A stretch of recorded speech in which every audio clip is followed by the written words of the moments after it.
Hello everyone, welcome back to my channel. আজকের রেসিপিতে আমি তৈরি করে দেখাচ্ছি আলু পেঁপে দিয়ে মুরগির মাংসের হালকা পাতলা ঝোল।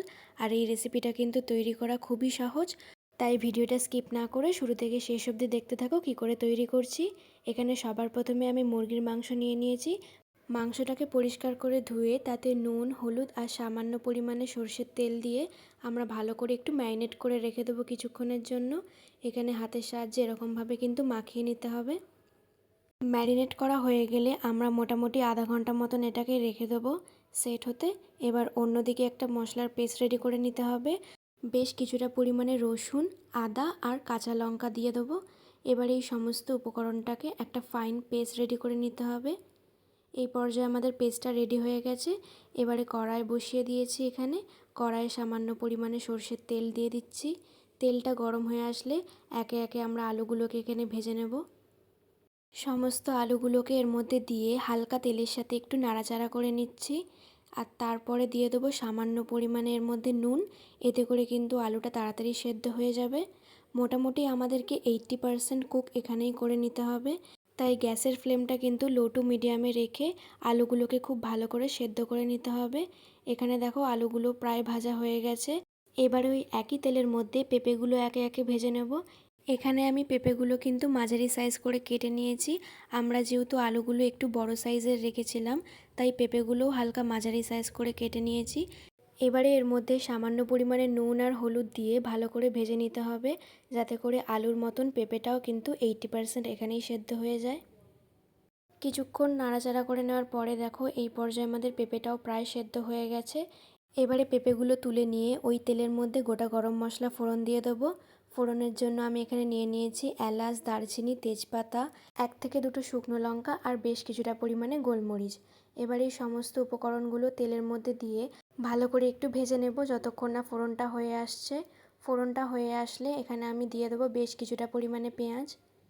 এবার এই পেঁয়াজটা ততক্ষণ ভাজতে হবে যতক্ষণ না পেঁয়াজের কালারটা গোল্ডেন ব্রাউন কালার হয়ে আসছে। সামান্য পরিমাণে তেলের সাথে হালকা নাড়াচাড়া করে নিয়ে এর মধ্যে দিয়ে দেবো স্বাদ মতন নুন। এতে করে পেঁয়াজটা তাড়াতাড়ি সেদ্ধ হয়ে যাবে। এর মাঝেই বলে রাখি, যারা যারা আমার ভিডিওগুলো দেখতে ভালোবাসো বা আমার ভিডিওগুলো তোমাদের ভালো লাগে, তাদেরকে অসংখ্য ধন্যবাদ আমার ভিডিওগুলো দেখার জন্য। আর যারা আমার চ্যানেলে নতুন আছো, তারা অবশ্যই আমার চ্যানেলটিকে সাবস্ক্রাইব করে সাপোর্ট করবেন। আর বেল আইকনটাকেও ক্লিক করে দেবে, এতে করে কিন্তু আমার ভিডিওগুলো সরাসরি তোমাদের কাছে পৌঁছে যাবে। এই পর্যায়ে দেখো আমাদের পেঁয়াজটা প্রায় ভাজা হয়ে গেছে। এবারে আমরা যে মশলার পেস্টটা বানিয়ে রেখেছিলাম আদা, রসুন, কাঁচা লঙ্কার, সেটা এর মধ্যে দিয়ে হালকা নাড়াচাড়া করে সামান্য পরিমাণে একটু জল অ্যাড করে দিয়েছি। এতে করে কিন্তু মশলাটা নিচে লেগে যাবে না। এরপর সমস্ত গুঁড়ো মশলাগুলো একে একে অ্যাড করে দেবো। দিয়ে দিয়েছি হলুদ, জিরে গুঁড়ো, ধনে গুঁড়ো। তার সাথেই দিয়ে দিচ্ছি বেশ কিছুটা পরিমাণে টমেটো। এখানে আমি মোটামুটি মিডিয়াম সাইজের 2 থেকে 3টে টমেটো অ্যাড করেছি। তোমরা চাইলে এখানে টমেটোর পরিমাণটা কম বেশি করতেই পারো। এরপর দিয়ে দিচ্ছি সামান্য পরিমাণে নুন। এখানে কিন্তু আমি নুনের পরিমাণটা হালকা কম রেখেছি, তার কারণ হচ্ছে আমরা প্রত্যেকটা স্টেপ বাই স্টেপে কিন্তু নুন অ্যাড করেছি, তাই জন্য নুনের পরিমাণটা একটু কম দেওয়ারই চেষ্টা করব। যদি লাগে প্রয়োজনে পরে আমরা অ্যাড করে দেবো। এর মধ্যে এবার সামান্য পরিমাণে আমরা জল অ্যাড করে দিয়েছি। এতে করে মশলাটা খুব ভালো করে কষানো হবে আর নিচে লেগেও যাবে না। আর তার সাথে অ্যাড করে দিয়েছি কালারের জন্য কাশ্মীরি রেড চিলি পাউডার। এটা অপশনাল আছে, তোমরা চাইলে অ্যাড করতেও পারো বা স্কিপ করে যেতে পারো। এবারে এই মশলাটা কিন্তু কষিয়ে নিতে হবে যতক্ষণ না মশলার গা থেকে এরকম তেল বেরিয়ে আসছে। এই পর্যায়ে মশলাটাও প্রায় আমাদের কষানো হয়ে গেছে আর গা থেকেও কিন্তু তেল বেরোনো স্টার্ট করে দিয়েছে।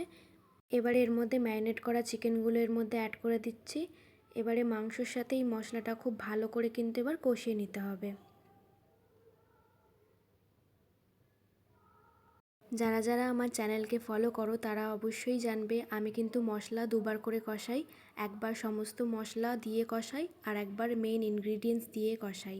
এই ক্ষেত্রে মশলা যত ভালো কষানো হবে তত ভালো কিন্তু খেতেও হবে। ওই জন্য আমি কিন্তু যে কোনো রান্নায় দুবার করেই কিন্তু কষাই। তোমরাও মশলাটা খুব ভালো করে এরকমভাবে কষিয়ে নেবে। এই পর্যায়ে দেখো সাইড থেকে খুব ভালো তেল বেরিয়ে গেছে। আর কিছুক্ষণ রাখার পরে এরকমভাবে মাংস থেকে প্রায় অনেকটাই জল বেরিয়েছিল। আর তার সাথে সাথে তেলটাও দেখতে পারছো কত ভালো বেরিয়েছে। এবারে এর মধ্যে আমরা আগে থাকতে ভেজে রাখা আলু আর পেঁপেটা অ্যাড করে দেবো। এবারে এই আলু আর পেঁপেটা ফাইনালি আরও একবার কষিয়ে নিতে হবে মাংসর সাথে। মাংস থেকে যে জলটা আমাদের বেরিয়েছিল সেই জলটা যতক্ষণ না পুরোপুরি শুকাচ্ছে ততক্ষণ পর্যন্ত কিন্তু একটু কষিয়ে নিতে হবে। এই পর্যায়ে দেখো আমাদের মোটামুটি কষানো কমপ্লিট হয়ে গেছে। এবারে আমি এর মধ্যে পরিমাণ মতন গরম জল অ্যাড করে দেবো। এই ক্ষেত্রে বলে রাখি, যে কোনো রান্নায় কিন্তু গরম জল অ্যাড করলে রান্নার যে টেস্টটা থাকে সেটা কিন্তু ইকুয়ালি থাকে, তাই আমি এখানে গরম জল ব্যবহার করেছি। তোমরাও কিন্তু চেষ্টা করবে যে কোনো রান্নায় গরম জল ইউজ করতে। এবারে জলের সাথে মাংসটা খুব ভালো করে নাড়াচাড়া করে নিয়ে ঝোলটাকে ফোটানোর জন্য ছেড়ে দেবো যতক্ষণ না খুব ভালো করে ফুটে আসছে। এখানে আমাদের ঝোলটা ফোটানো হয়ে গেছে। এবারে সব শেষে আমরা এর মধ্যে অ্যাড করে দেবো কিছুটা পরিমাণে গরম মশলা গুঁড়ো। আর গরম মশলা দেওয়ার পরে হালকা একটু নাড়াচাড়া করে দিচ্ছি মাংসের সাথে। এবারে আমরা সবশেষে দিয়ে দেবো দুটো লেবু পাতা। লেবু পাতা দুটো অবশ্যই দুদিক থেকে একটু চিড়ে দিতে হবে, যাতে করে এর যে স্মেলটা বেরোবে সেটা চিকেনের মধ্যে অ্যাবজর্ব হয়ে যায় ভালো মতন।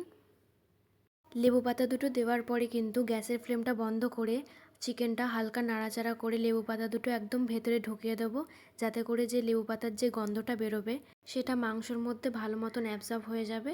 তোমরা চাইলে কিন্তু এটা অ্যাড করতেও পারো, নাও করতে পারো। লেবু পাতাটা কিন্তু পুরোপুরি অপশনাল।